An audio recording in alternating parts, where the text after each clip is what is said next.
Salam, hər vaxtınız xeyir olsun. Bugün sizə ilkin anlayışlardan qəbullara tez-tez düşən, daha doğrusu müəyyən vaxtlarda düşə bilən bir sualın izahını verəcəm. Təbii ki, ilkin anlayışlara aid bir misal tipidir. 2 kilobayt 52 bayt çıxılsın 1100 bayt, üstəgəlinsin 192 bitin nəticəsini bizdən kilobaytla istəyir. Bunun üçün biz nə edəcəyik? Əvvəlcə ölçü baytlarını yazaq kiçikdən böyüyə doğru. Bit, bayt, kilobayt, megabayt, gigabayt və terabayt. Bunlar bizim ölçü vahidlərimizdir. Və biz bilirik ki, aşağıdan yuxarı istiqamətdə qalxdıqda ifadələr vurulur, yuxarıdan aşağı istiqamətdə düşdükdə isə ifadələr bizdə bölünür. İndi baxıram nəyə? Bu misalın içərisində bizdə 3 dənə fərqli ölçü vahidi var. Bit var, bayt var, kilobayt var. Ən kiçikdən ən böyüyə doğru yazaq. Burada ən kiçiyi bitdir. Sona gələn bizdə baytdır. Sona gələn bizdə nədir? Kilobaytdır. Üçünün ortasında duran ölçü vahidi nədir burada? Təbii ki, hal-hazırda baytdır.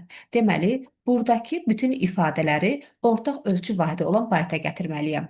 Bu 52 ilə işim yoxdur. Bu təbii ki, bizdə nədir? Baytdır. Bu 1100 də bizdə baytdır. 192 bitdi. 2 kilobayt da təbii ki, kilobayt. Ona görə biz bunları çevirməliyik. Gəlin birinci 2 kilobaytı çevirək. Qeyd edirəm buradan. 2 kilobayt görəsən neçə baytdır? Belə olduqda əmsalla işim yoxdur, çünki məqsədim kilobaytı bayt etməkdir. 2 olduq kim qalacaq?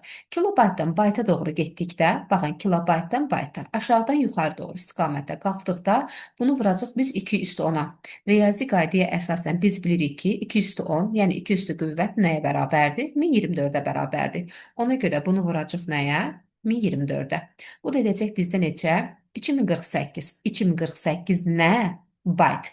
2 kilobayt bizdə nə oldu? 2 kilobayt bizdə oldu 2048 bayt. 52-ni çevirməmişdim. 52 olduğu kimi qalmışdı. Bu da 52 bayt idi. İndi uşaqlar baxıram nəyə? 2048 bayt, 52 bayt. Bunlar niyə belə yanaşı durmalıdır ki? İkisi də eyni bir dəyərdir deyə. Ona görə bunlar toplanılmalıdır. Ona görə bu olacaq bizdə neçə? 2100 bayt.